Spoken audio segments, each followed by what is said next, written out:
Assalamualaikum warahmatullahi wabarakatuh. Bertemu lagi di channel Dijadi.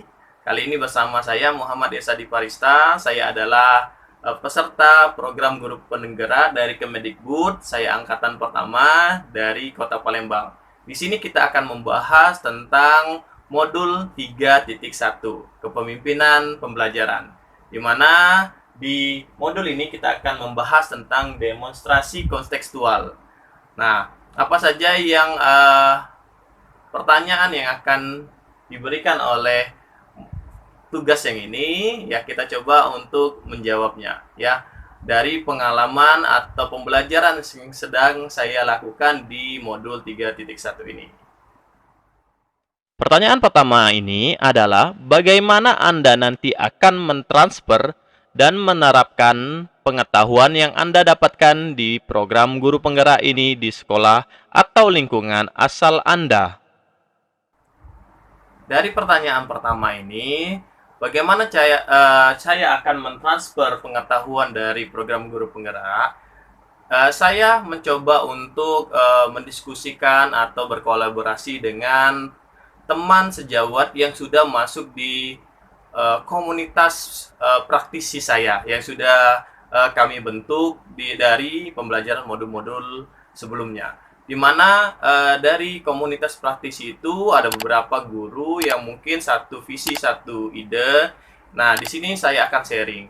Nah, saya tidak menutup kemungkinan jika kedepannya ada beberapa guru yang menanyakan apa sih itu pengambilan keputusan pembelajaran, ya mungkin pelan-pelan saya akan ajarkan. Jadi semakin banyak yang ingin tahu apa itu program penggerak dan apa saja yang didapatnya, pelan-pelan saya akan transfer ilmu ini dari satu individu ke individu lain, mungkin dari yang sudah mendapatkan ilmu dari saya atau transferan ilmu dari saya akan menyebarkan ke guru-guru yang lain. Itu mungkin jawaban saya untuk pertanyaan yang pertama. Pertanyaan kedua, apakah langkah-langkah awal yang akan Anda lakukan untuk memulai mengambil keputusan berdasarkan kepemimpinan pembelajaran? Ya, dalam pertanyaan kedua ini, langkah-langkah apa saja yang saya lakukan dalam pengambilan keputusan? Yang jelas yang pertama, saya akan mendalami kasus itu terlebih dahulu. Di mana kasus itu adalah dilema etika atau bujukan moral, ya. Jadi kalau itu adalah bujukan moral, saya akan mengambil keputusan yang saya rasa adalah posisi yang benar, ya. Jadi kalau itu adalah dilema etika, di mana dilema etika itu adalah benar versus benar, maka di sini saya akan mencoba untuk mengambil keputusan di mana keputusan itu akan melibatkan dari 3 prinsip pengambilan keputusan. Nah, pengambilan keputusan ini selanjutnya akan saya hubungkan dengan paradigma apa dari 4 paradigma pengambilan keputusan ini. Nah, yang terpenting itu adalah saya harus melewati 9 langkah pengambilan keputusan, di mana dari 9 langkah itu ada 5 uji, di mana uji itu yang pertama adalah uji legalitas. Apakah keputusan yang saya ambil ini ada benturan dengan hukum? Selanjutnya ada uji regulasi. Apakah keputusan yang saya ambil nanti itu adalah keputusan yang akan berbenturan dengan moral atau hubungan atau relationship saya dengan individu yang di dalam kasus itu. Selanjutnya adalah uji intuisi, di mana saya memposisikan diri dalam kasus itu. Intuisi saya menjawab keputusan apa yang saya harus ambil. Selanjutnya uji publish, di mana apabila kasus ini viral, ya tertebeng di media sosial atau media cetak, apakah nantinya akan membuat kasus yang lebih besar lagi. Dan terakhir adalah uji panutan. Jadi uji panutan ini bila saya andaikan salah satu orang yang saya jadikan panutan atau saya idolakan, bagaimana pemikiran idola saya atau panutan saya itu mengambil keputusan dari kasus tersebut. Jadi langkah-langkahnya adalah pahami dulu kasusnya, apakah itu dilema etika atau bujukan moral. Yang selanjutnya adalah lihat dari 3 prinsip pengambilan keputusan dan 4 paradigma pengambilan keputusan, dan lakukan 9 langkah pengambilan keputusan. Begitu langkah-langkah yang saya akan lakukan dalam pengambilan keputusan. Pertanyaan ketiga, mulai kapan Anda akan menerapkan langkah-langkah tersebut? Hari ini, besok, minggu depan, hari apa? Catat rencana Anda sehingga Anda tidak lupa.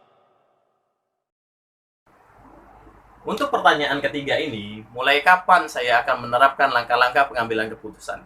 Yang jelas, ilmunya sudah didapat, sudah itu bagus. Dalam program Guru Penggerak ini, kami dilatih untuk cepat tanggap mengambil keputusan dalam sebuah kasus. Jadi, kalau ditanya kapan saya akan menerapkannya, ya jelas dari sekarang.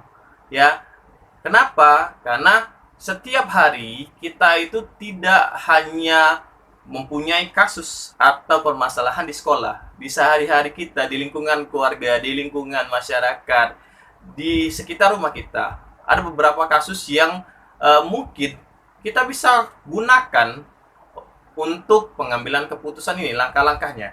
Ya, jadi kalau ditanya mulai kapan, yang jelas mulai dari sekarang. Pertanyaan keempat, siapa yang akan menjadi pendamping Anda dalam menjalankan pengambilan keputusan sebagai pemimpin pembelajaran? Seseorang yang akan menjadi teman diskusi Anda untuk menentukan apakah langkah-langkah yang Anda ambil telah tepat dan efektif. Untuk menjawab pertanyaan keempat ini, siapa saja orang yang menjadi pendamping saya dalam pengambilan keputusan ini? Saya rasa semua orang yang ada di dekat saya, bila mengetahui suatu kasus atau permasalahan yang sedang saya hadapi atau sedang saya lihat, saya akan mencoba mengajak berkolaborasi. Tidak menutup kemungkinan bahwa itu adalah siswa, guru, warga di dekat rumah saya, istri saya, atau siapapun. Jadi yang jelas saya akan menggunakan 3 prinsip pengambilan keputusan, 4 paradigma pengambilan keputusan, dan saya akan melakukan setiap langkah dari 9 langkah pengambilan keputusan ini. Jadi kalau ditanya siapa yang akan membantu saya dalam pengambilan keputusan, yang jelas siapa saja yang terlibat di dalam kasus yang sedang saya hadapi. Nah, yang jelas saya akan mencoba untuk mencari orang-orang yang menurut saya punya pandangan yang minimal mendekati sama. Karena kalau pandangannya itu kontra, yang satu permasalahannya dibuat dibesar-besarkan, ya yang jelas saya tidak akan memilih orang itu. Tapi kalau permasalahan itu dia pandang adalah, oh ini harus dicari solusinya, ya itu orang yang tepat menurut saya untuk diajak berkolaborasi menyelesaikan masalah yang sedang saya lihat atau saya hadapi. Terima kasih. Sudah 4 pertanyaan dari modul 3.1 ini pada demonstrasi kontekstual saya jawab. Semoga bermanfaat, kurang lebih begitu ya. Jangan lupa subscribe, like, dan share bila konten ini menurut kalian bermanfaat. Wassalamualaikum warahmatullahi wabarakatuh. Kurang lebih seperti itu. Terima kasih. Jangan lupa subscribe, like, komen, dan share. Salam DJ Adi, berbagi ilmu sama dengan menuai pahala. Wassalamualaikum warahmatullahi wabarakatuh.